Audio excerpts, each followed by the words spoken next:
Bigfoot, the original monster machine, piloted by the first professional monster truck driver ever, Jim Kramer. His nemesis, teenage phenomenon Greg Holbrook, driving the awesome Equalizer.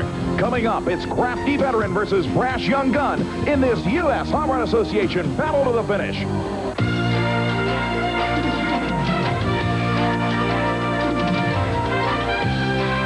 ESPN, the world leader in motorsports coverage, presents Speedworld. Welcome, ladies and gentlemen, to the Superdome in New Orleans. I'm Brett Kempner with one of the wildest monster truck shows ever on tap. For the first time ever, Bigfoot, Taurus, the Equalizer, and Gravedigger will be involved in head-to-head competition in what should be one of the toughest monster truck shows ever assembled. Hello, everyone. I'm Chris Chapman at the Capitol Center in Landover, Maryland, where inside we'll see modified multi-engine tractors. They're high-powered and ready to roar. Paul Norman's awesome war wagon will battle John Powell's multi-engine behemoth in a pulling war where every inch counts. Welcome to the 1991 Monster Truck Challenge Series.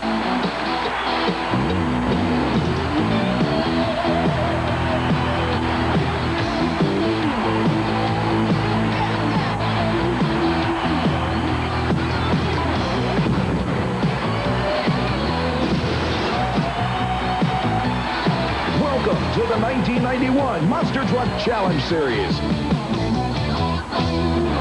Welcome, everybody, to the Superdome in New Orleans as we get ready for monster truck qualifying here at one of the largest single annual U.S. Hot Rod Association events of the year. The first man up on a special S-shaped course that involves one hard left-hand turn, one hard right-hand turn, and two sets of crush cars will be Ray Perkowski out of St. Louis, Missouri, in the brand new Invader Ford. Perkowski leaves the line rather conservatively and already runs into problems. You can see him locking up the brakes to try and make the extremely tight left-hand turn, and now tapping one of the disqualification markers. Believe me when I tell you this is going to add up for a lapse time as we qualify against the clock. Perkowski finally back underway.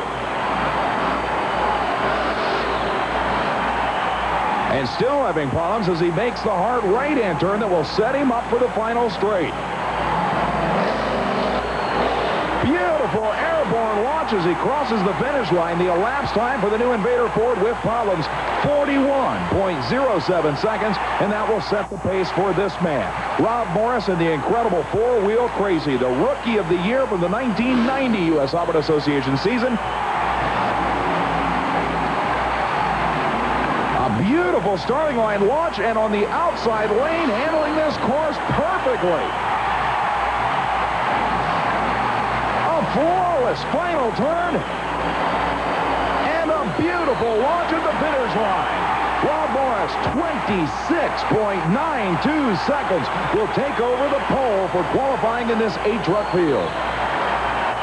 The Ford from Fort Worth, Texas, heads back to the pit area as the incredible Carolina Crusher of Gary Porter brings one up for the Chevrolet fans.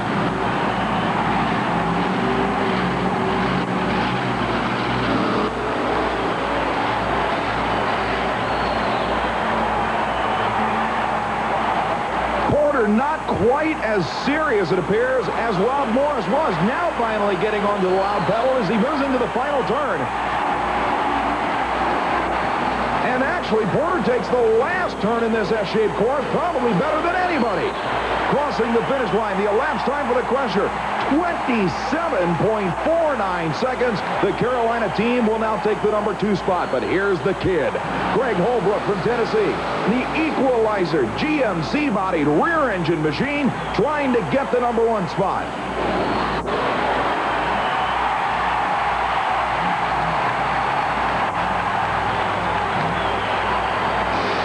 A beautiful turn using the staggered rear wheel steering, and Holbrook crosses the finish line nicely. The elapsed time for the kid, 26.41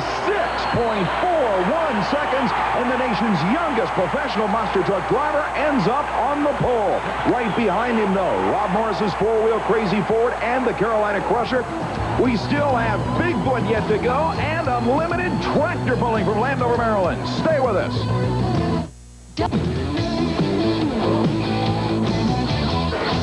We're back at the Superdome in New Orleans with over 40,000 race-ready fans as we continue monster truck qualifying on the U.S. Harvard Association Camel World Championship Tour. And here's the one everybody's been waiting for. Jim Kramer and Bob Chandler's awesome lightweight, high-horsepower Bigfoot Ford leads the line. A nosedive for Kramer as he heads wide into the last turn. The mark to beat, 26.41 seconds. Another nosedive at the finish line, but Kramer clocks 25.88 seconds for the #1 spot. The Fords, Chevys, and GMCs have been throwing this one around all night long, but here's the incredible Taurus that finished #2 in the world last year. Jack Willman out of Illinois, the driver.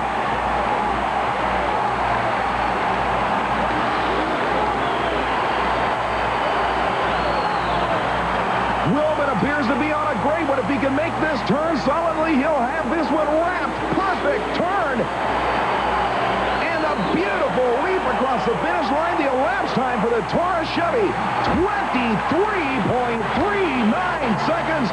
That will take the #1 spot back again for the General Motors fraternity. And speaking of Chevrolet products, take a look at this one. Dale Harris's incredible full-body 1957 Chevrolet Monster. Colt Casper leaves the line.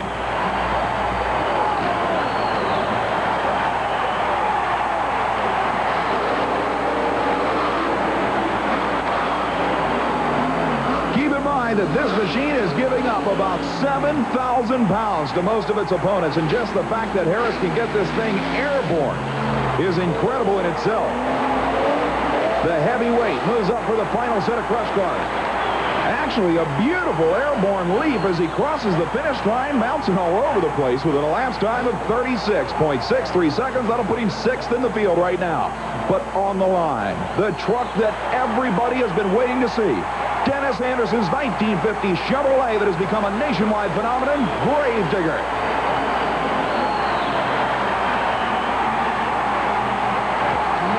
On the outside lane, swinging it around the first turn. Remember, Taurus, the Chevrolet from Illinois, is in the lead on qualifying at 23.39 seconds. Anderson lines it up for the final hit. Beautiful airborne leap. The elapsed time for Gravedigger, 23.04 seconds. #1 for the crowd favorite from North Carolina. So Anderson leads the field by a solid 0.3 of a second with Taurus #2 and Bigfoot #3. That could present some of the wildest elimination rounds ever when we come back. And don't forget, we've still got unlimited tractor pulling action from Maryland. Don't you dare go away. When you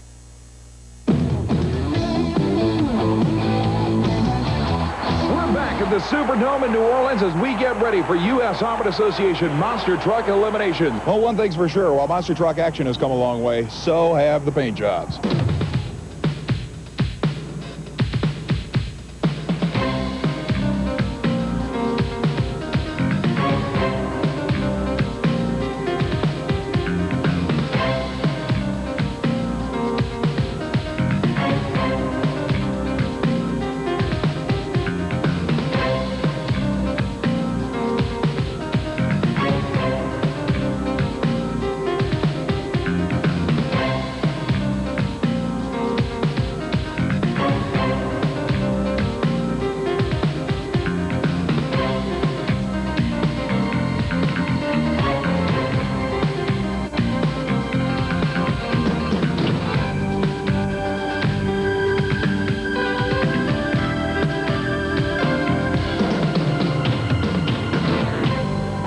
And the big green machine itself pulls to the line. The #1 qualifier, Dennis Anderson's Gravedigger, against Rob Morris's four-wheel crazy #5 qualifier in this field. In the first side-by-side battle, they leave the line dead even.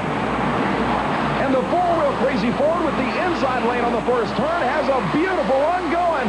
Anderson really will have to lay on the throttle to make it up.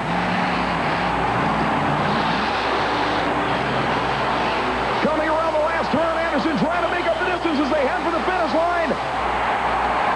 Anderson sideways and into the center wall. Rob Morris hard on the brakes as he takes the win. An incredible wheel-to-wheel dash. The 1990 Rookie of the Year, Morris, in the blue Ford from Texas, had a distinct advantage in the first full straightaway. But look at Anderson, flat-footing it, trying to make up the distance as he goes into the final turn. That little bobble there made him push even harder. And then airborne at the finish line, sideways in the air, into the inside retaining wall. Anderson, serious chassis damage on the green machine, an upset first-round loser. This time around, the incredible Bigfoot Ford, number 3 qualifier, takes on number 7 in the field in a Ford and Chevy battle. It's Dale Harris's Casper 57 Bel Air. Actually, Harris doing a great job until that problem as it stalls in the first turn and hands the win to the blue Ford from St. Louis. Kramer knows he's got an easy run and takes it very conservatively through the last turn and over the finish line to advance to the semi-final round. And like I said, you could see Dale Harris in the Casper 57 Chevy, despite its heavy disadvantage in weight, actually had a pretty good run going until the machine just stalled coming out of the first full turn, and Kramer drove around for the automatic win. Just a matter of keeping it between the lines at this point. And Kramer, in the highest dollar, state-of-the-art Ford, will advance. The next pair on the starting line, number 8 qualifier, Ray Perkowski's Invader, takes on the kid, 19-year-old Greg Holbrook, the Tennessee-based equalizer in the far lane.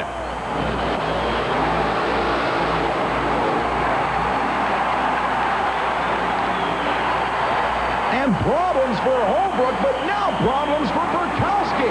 It evens it out, and a big bounce for the Invader Ford, and that will be all Holbrook needs in the equalizer.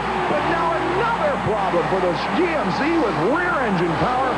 Holbrook somehow manages to pull a win out of a battle of errors in this Ford and GMC battle.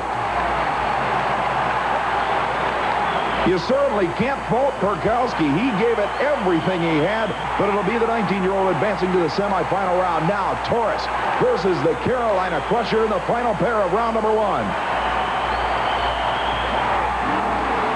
And a foul start for the Taurus Chevrolet. Another incredible upset as the number 2 qualifier goes out on a foul start.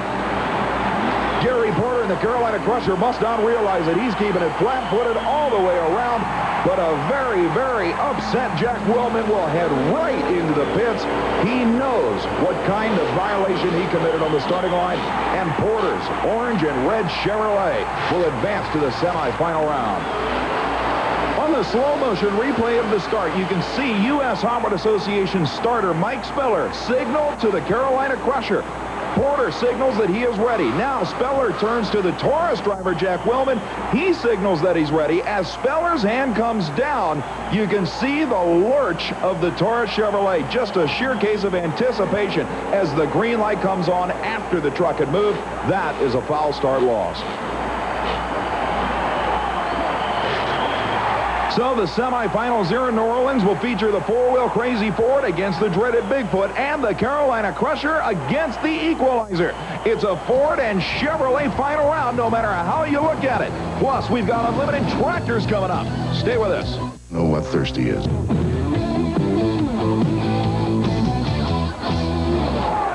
We're at the Capitol Center in Landover, Maryland, getting ready for U.S. Harvard Association Championship tractor pulling action. Chris Chapman is standing by with an up-close look at dragster tractor racing.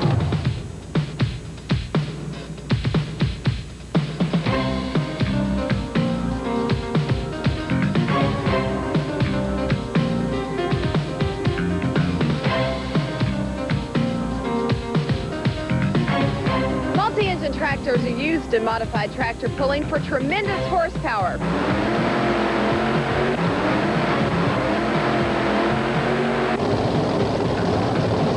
This is Paul Norman's War Wagon, which features a stacked 3-engine system. We're talking power.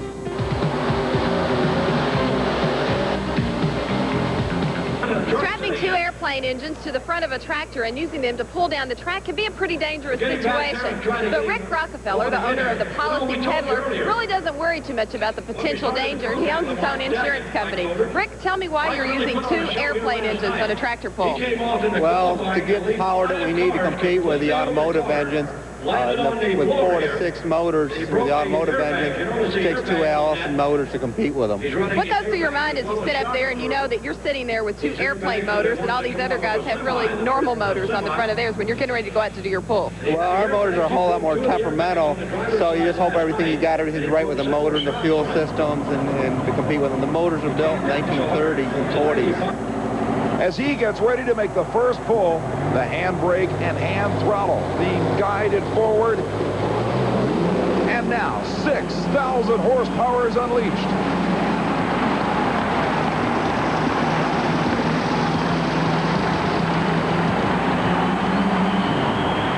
Finally pulling back on the throttle to shut it down. The distance is 106 feet, 2 inches.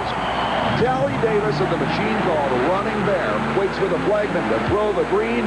It's up. Here's the Running Bear.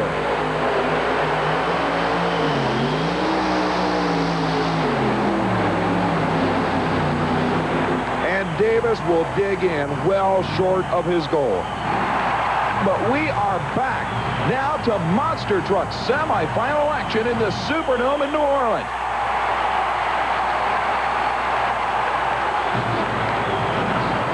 Versus Chevrolet in a final round is guaranteed as each of the semis pit Ford versus Ford and GM versus GM. It's Bigfoot and Jim Kramer leaving the line right with Rob Morris in the 4-wheel crazy Ford. Incredible leap for Kramer as he heads into the second turn beautifully. A little bobble in the middle of the turn, but not nearly as bad as the problems experienced by the 4-wheel crazy driver who fails to make it around the second turn. The crowd goes crazy as the Bigfoot Ford advances to the final round. On the replay, you can see the incredible air that Kramer's Bigfoot Ford got on the first set of crush cars, but Rob Morris runs into problems in the 4-wheel crazy machine entering that second turn, missing the turn completely as Kramer himself ran into a few problems, but still straightened it out with plenty of room to spare. Meanwhile, on the starting line, it's GMC versus Chevrolet. Gary Porter's Carolina Crusher, Greg Holbrook's Equalizer lead the line side by side. Porter with a big advantage. It's up to the kid now to make up the difference. The winner will have to take on Bigfoot, and it looks like Porter's got it wrapped, but he runs into problems. So does Holbrook. Who can recover first? It's the kid in the Equalizer advancing to the final round in an upset. Unbelievable battle that saw Gary Porter's Carolina Crusher with a huge advantage going into the final turn, and then the truck goes crazy. Looking at the replay, the start was virtually even, and Porter already started making up time out of the first turn and had this huge advantage going into the final turn. But then the yellow Chevrolet gets crossed up. Holbrook gets sideways as well. And it's Holbrook in the Equalizer that recovers from the error first to advance to a Bigfoot showdown here at the Superdome. Unbelievable battle.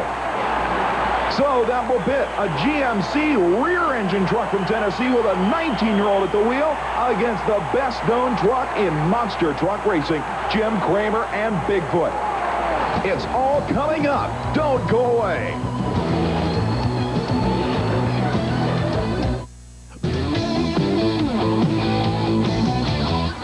Back at the Capitol Center in Landover, Maryland. This is the machine called One to Go of longtime Maryland campaigner Gary Mills. You're looking at a helicopter turbine engine, driving power to the rear wheels, 4,000 horsepower out of one solitary power plant.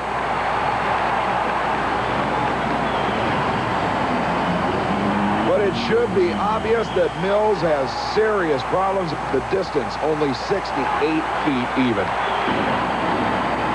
Bill Jones and the attitude adjuster, 1,000 cubic inches of Chevy V16, 4,000 horsepower on tap. unbelievable, literally an indoor fireworks show. This is the awesome behemoth with 10,000 horsepower of John Powell.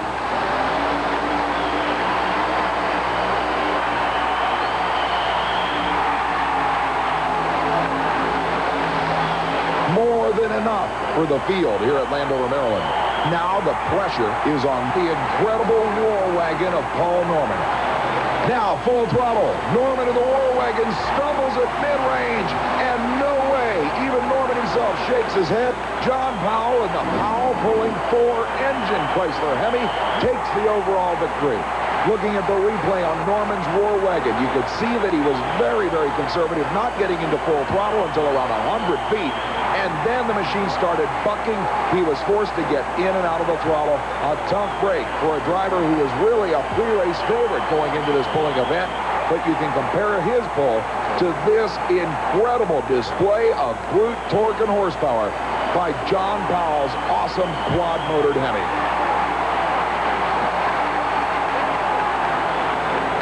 In fact, the actual winning distance was, believe it or not, no less than 54 feet.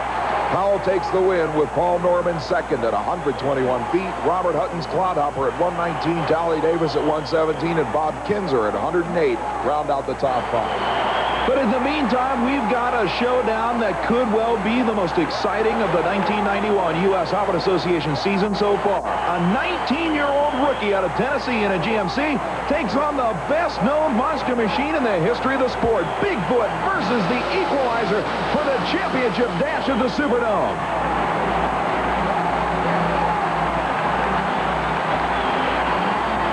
Kramer would appear to have the advantage in Bigfoot as they go into the last turn. Can the kid make up the difference?